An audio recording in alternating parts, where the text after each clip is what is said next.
Poucos sabem disso, poucos ouvem isso, né? Eu lembro de Jesus dizendo que ouçam aqueles que têm ouvidos para ouvir, que vejam aqueles que têm olhos para ver.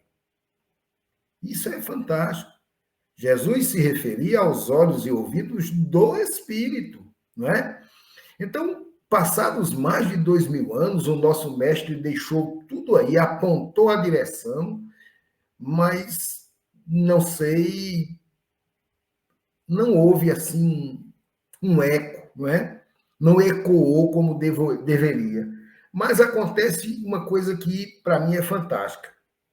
Em meio a tudo isso, nós percebemos uma coisa que você frisou aí. Existe ainda esse senso de humanidade, não é? Você vê quando acontece uma catástrofe em um país, o outro ajuda, logo, logo chega a ajuda, todo mundo, não é? Ou boa parte, se preocupa. Isso é um ponto a nosso favor. Mas eu gostaria que você, para encerrar, porque já estamos, não é? No limiar da nossa hora, que você explicasse a esses amigos que nos ouvem, nós, enquanto espíritos, partindo para a evolução, né? Então, nós temos que passar por tudo isto, porque é castigo de Deus isso? Não, isto sempre foi dito e o mundo espiritual é muito claro. Isso não é a punição divina. Isso é a escolha dos nossos espíritos. Porque alguns espíritos se adiantaram muito mais cedo do que nós, porque eles foram mais submissos à vontade divina, foram mais perceptivos ao universo que os cerca e compreenderam com a sutileza de suas inteligências e para que eles conquistarem o mundo, eles precisariam conquistar primeiro o seu próprio eu espiritual. Precisavam primeiro compreender que não se pode conquistar o universo sem compreendermos que somos seres universais. Ou seja, que a nossa família não é a família terrena só, nem a família de Saturno. A nossa família é uma família universal. É necessária a compreensão da lei maior do universo. Quando nós compreendemos a lei do universo, nós adquirimos o princípio da fraternidade. Nós adquirimos a condição de nos sentirmos seres pertencentes ao mundo integral e não apenas a um pequeno limite que faz parte apenas um limite evolutivo de determinado trajeto. Quando nós percebemos isso, nós soltamos as amarras que nos prendem à matéria e, de repente, nós mesmos no corpo físico conseguimos voar como uma pandorga. Claro, controlada para não voarmos além das nossas possibilidades, mas já conseguimos voar. E quando conseguimos voar, conseguimos enxergar de cima aquilo que aqueles só enxergam embaixo. Então, esses seres evoluem mais rapidamente, porque são seres chamados perceptivos, são seres, na verdade, dóceis, são criaturas suaves. Jesus tratou, na sua bem-aventurança, dizendo: os puros de coração, os pacíficos, deles haverá de ser o reino dos céus. Porque, na verdade, ele quis dizer que aqueles dóceis, aqueles que se submetem à vontade divina, aqueles que aceitam com resignação as determinações divinas, eles progridem mais rapidamente. Ao passo que aqueles que aqui vêm para fazer as suas experiências, e naturalmente migrando no corpo físico, não conseguem perceber o seu ser universal. Vinculam-se à Terra como se fossem seres da Terra, e não seres espirituais. E como seres da Terra vinculados aos prazeres da Terra, vinculados exclusivamente aos valores da Terra. Então, eles lutam para o quê? Para o lazer da Terra, para as alegrias terrenas, para a conquista apenas de valores perecíveis, como os imóveis, o carro, a condição social, o dinheiro, principalmente, né?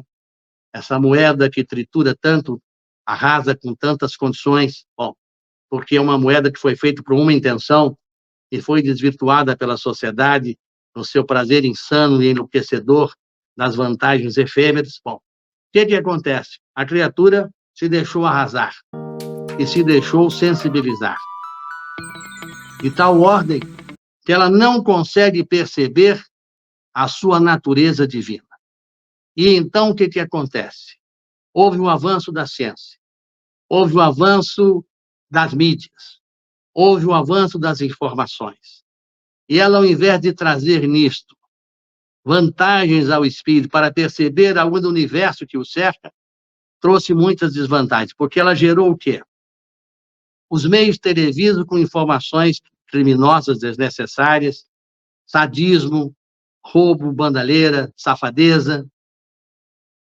Os meios de comunicações, como o YouTube e o WhatsApp, que poderiam ser aproveitados para a ciência, para a construção, muitas vezes com rádio, com mensagens mentirosas, com informações desnecessárias.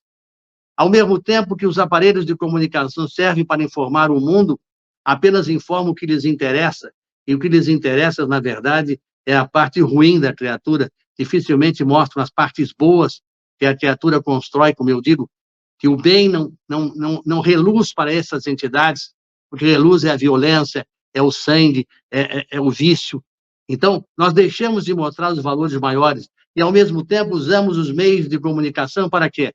Para mandar mensagens de guerra, porque nós mandamos tanques para destruir, mandamos ogivas nucleares para destruir hospitais, seres, maternidade, velhos, crianças.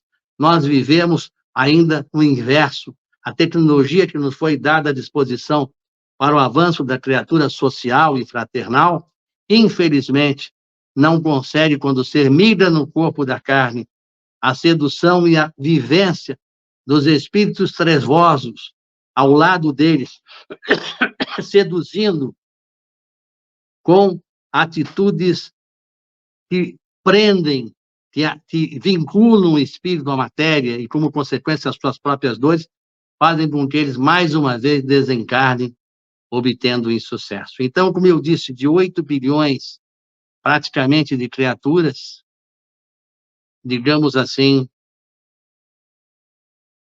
mais de 6 bilhões estão desnorteadas. Mais de 6 bilhões estão vitimadas pelas doenças do espírito. Essas criaturas banalizam a verdade.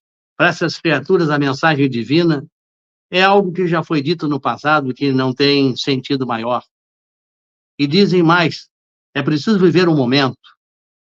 Como que você, inteligente, pode viver um momento sem saber o que vai acontecer amanhã? Então, eu diria, então, se você vai viver só hoje, não trabalhe, não se prepare para envelhecer. Se você vai viver só hoje, por que vai preocupar com amanhã?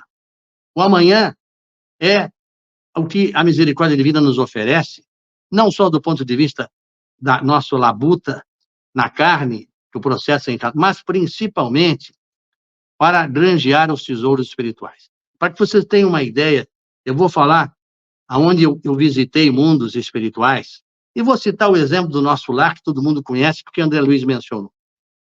Mas existem outros mundos mais avançados até que o nosso lar, e que lá não tem dinheiro, lá tem bônus hora, e você faz o seguinte, cada benefício que você vai, você investe em favor do seu espírito. Você vai formando uma conta corrente, a tal ponto que quando você vai reencarnar,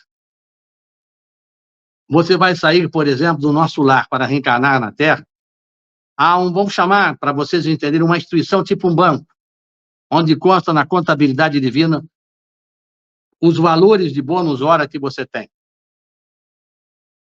Aí você reencarna. E quando você volta, alguns amigos perguntam, você teve uma sadia passagem kármica, você trouxe da Terra valores, bônus horas para empregar no seu bônus horas espiritual. Ele trouxe pelo seu trabalho, pelo seu esforço, pelo seu bônus hora para juntar no investimento espiritual. Para que é esse bônus hora? Para comprar imóvel? Para comprar carro? Não. Para investir no sentido da melhoria do seu espírito, até mesmo na ida para outros mundos, na repartição de valores, porque lá você não precisa do dinheiro para comer. Você não precisa do dinheiro para adquirir uma propriedade para viver. Isto falando no mundo ainda em evolução, porque é semimaterial, ainda é necessário, o espírito não é totalmente evoluído, você precisa de uma propriedade para continuar o seu trajeto espiritual de aprendizado. Então, você junta os seus bônus para ter um pouco mais de conforto ou de menos conforto, de acordo com o espírito mais evoluído ou menos evoluído. Porque o menos evoluído, a moradia é nas regiões umbralinas das dores. Muitos vivem na miséria das rochas, dos precipícios, que são espíritos sem luz. Então, há uma visão diferente do investimento espiritual. E eu queria dizer que alguns mundos mais evoluídos permitem, inclusive, grandes oportunidades ao espírito que investe na vida eterna. Investir na vida eterna é investir na luz. Quando se investe na luz, a luz, o que ela faz?